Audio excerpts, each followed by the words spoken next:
Mycoplasma के संबंध में निम्नलिखित में से कौन सा एक कथन गलत है?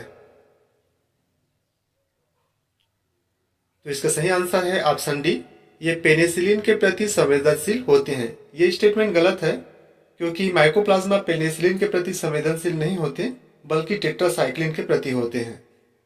राई का अर्गाट किसकी एक स्पीसीज के द्वारा होता है? तो इसका सही आंसर है option A, Claviceps. Claviceps purpurea जो कि एक कवक है, इसके द्वारा राई में अर्गाट रोग होता है। निम्नलिखित में से कौन सा एक बेसिडियोमाइसिडिस के अंतर्गत आता है? तो इसका सही आंसर है ऑप्शन बी, पक्षीनीट कवक तथा पफबाल। पक्षीनीट कवक साइएंथस को कहते हैं और पफबाल लाइकोपर्डान को कहते हैं और ये दोनों बेसिडियोमाइसिडिस के सदस्य हैं। चाय की पत्तियों का अभिसादन यानी क्यूरिंग किनकी क्रिया के द्वारा होता है? तो इसका सही आंसर है ऑप्शन ए, जीवाणुओं की क्रिया द्वारा। चाय में क्यूरिंग यानी खुशबू लाने के लिए माइक्रोकोकस कैंडिडेंस नामक जीवाणु का उपयोग किया जाता है। ब्रेड के टुकड़े पर म्यूकर की इष्टतम वृद्धि के लिए निम्नलिखित में से कौन सी पर्यावरण दशाएं अनिवार्य है? तो इसका सही आंसर है ऑप्शन बी, ए, डी और ई। इसके लिए लगभग 25 डिग्री सेंटीग्रेड का तापमान, अपेक्षिक आर्द्रता लगभग 95% और छायादार स्थान की आवश्यकता होती है। औपंख फफूंदी यानी मिक्सोमाइसिटिस का थैलसापिन क्या कहलाता है? तो इसका सही आंसर है ऑप्शन बी, प्लाज्मोडियम। औपंख फफूंदी यानी स्लाइम मोल्ड जो होता है, इनकी संरचना थैलाब होती है और बहुकेंद्रकी होती है जो कि कई फीट तक लंबे हो सकते हैं। इन्हें प्लाज्मोडियम कहते हैं। लाइकेन में शैवाल तथा कवक का एक निकट साहचर्य होता है। इसमें कवक का क्या रोल होता है? इसका सही आंसर है ऑप्शन बी, शैवाल के लिए सुरक्षा, स्थिरक स्थान तथा अवशोषण प्रदान करता है। क्षाररागी प्राकेंद्रकी के लक्षण है।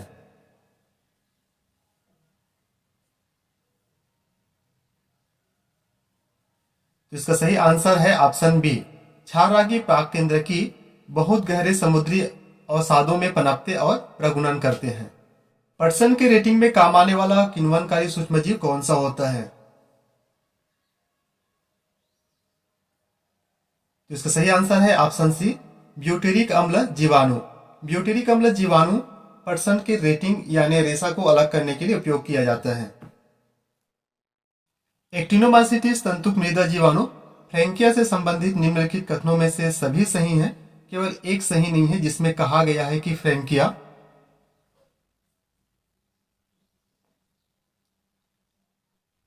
तो इसका सही आंसर है ऑप्शन डी, फ्रैंकिया स्वच्छंदजीवी अवस्था में नाइट्रोजन का स्थिरीकरण कर सकता है। तो ये स्टेटमेंट गलत है क्योंकि फ्रैंकिया जो होता है वो स्वतंत्र अवस्था में नाइट्रोजन का स्थिरीकरण नहीं कर सकता।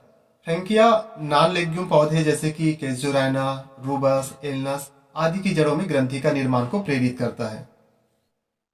रेट्रोवायरस के विषय में निम्नलिखित में से कौन सा कथन सही नहीं है?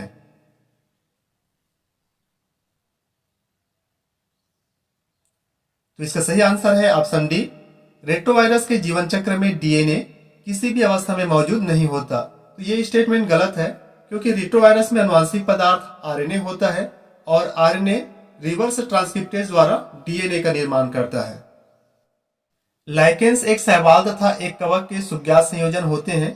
इस संयोजन में कवक का संबंध कैसा होता है?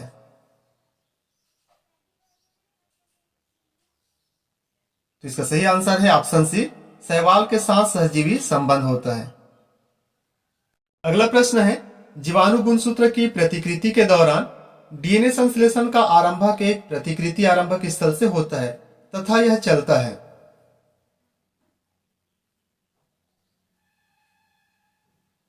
इसका सही आंसर है ऑप्शन सी, यह द्विदैशिक रूप में चलता है।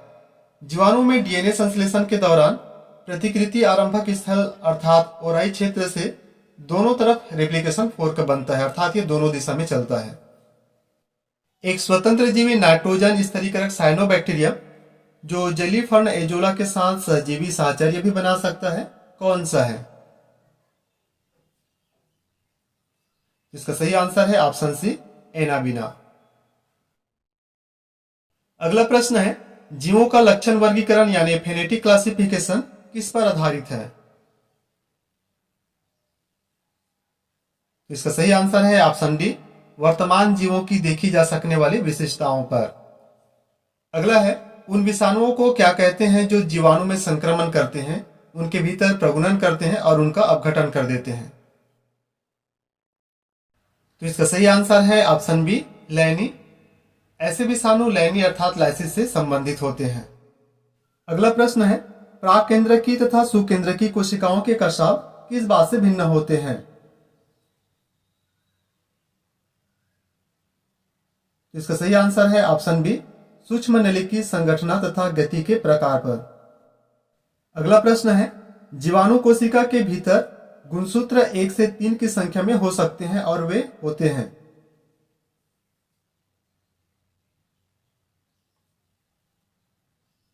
तो इसका सही आंसर है ऑप्शन ए, सदैव वृत्ताकार होते हैं। अगला प्रश्न है, विषाणुओं के विषय में निम्न में से कौन सा कथन सही है?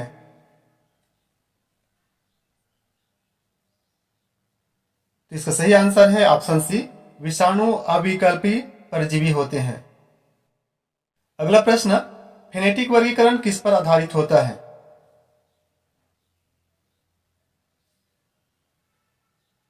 तो इसका सही आंसर है ऑप्शन बी, विद्यमान जीवों के प्रेक्षणशील लक्षणों पर। तंबाकू का मोज़ेक वायरस एक नलिकाकार सूत्र होता है जिसका आकार होता है। तो इसका सही आंसर है ऑप्शन सी, 300 इंटू 20 nm। तंबाकू मोज़ेक वायरस, इनका जो लंबाई होता है वो 300 nm होता है और व्यास जो होता है वो 20 nm होता है। अगला प्रश्न है, विषाणु उतने अधिक जीवित नहीं है जितने की पृथक्कृत गुणसूत्र, क्योंकि?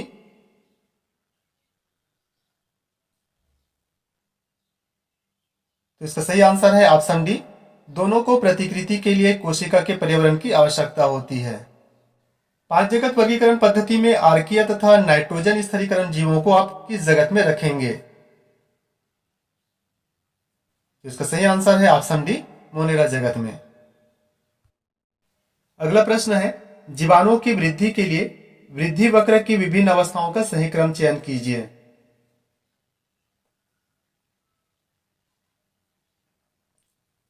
तो इसका सही आंसर है ऑप्शन ए, लेग, लॉग, स्थिर और गिरावट प्रवस्था।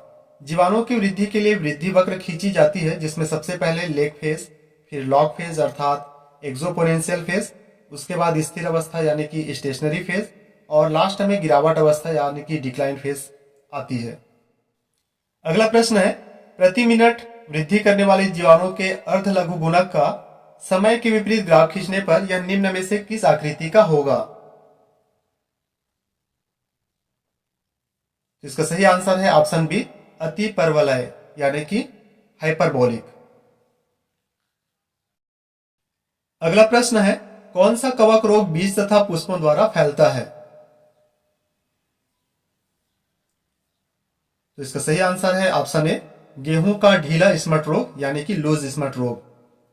फसली पादपों के भंडारण की अवस्था में कौन विषैले पदार्थ स्रावित करता है? तो इसका सही आंसर है ऑप्शन ए, एस्परजिलस। 5 जगत प्रणाली में वर्गीकरण का मुख्य आधार है? तो इसका सही आंसर है ऑप्शन बी, पोषण। अगला प्रश्न है, जीवाणुओं में प्लाज्मिड है? तो इसका सही आंसर है ऑप्शन ए, अतिरिक्त गुणसूत्री पदार्थ। अगला प्रश्न है, जीवाणुविक ट्रांसडक्शन के लिए कौन सा कथन सत्य है?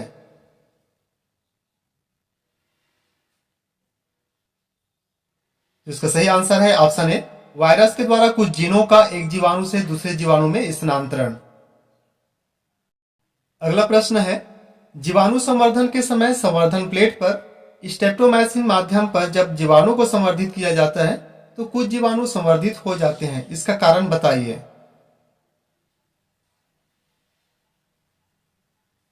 तो इसका कारण है ऑप्शन ए, प्राकृतिक चयन।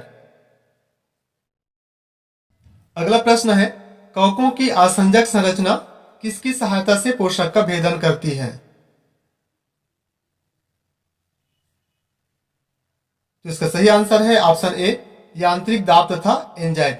कवकों की आसंजक संरचना यानी कि चिपचिपे पैड जो होते हैं वो यांत्रिक दाब तथा एंजाइम की सहायता से पोषक यानी होस्ट को भेदित करते हैं। अगला प्रश्न है, कॉलीफ्लावर मोज़ेक वायरस में पाया जाता है? इसका सही आंसर है ऑप्शन सी, dsDNA अर्थात डबल स्टैंडर्ड डीएनए। अगला प्रश्न है, साइनोबैक्टीरिया के लिए क्या सत्य है?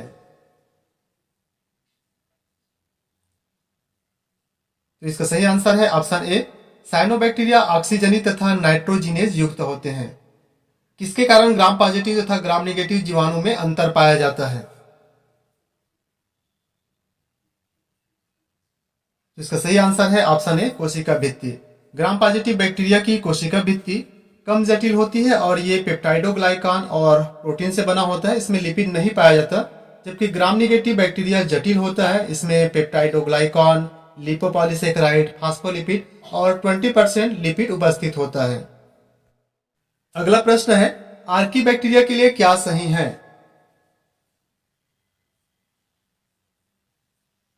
तो इसका सही आंसर है ऑप्शन डी, आर्की बैक्टीरिया सबसे पुराने सजीव हैं। अगला प्रश्न, पादप अपघटक है? तो इसका सही आंसर है ऑप्शन ए, मोनेरा एवं फंजाई। मोनेरा और फंजाई जो होता है वो पादप अपघटक है।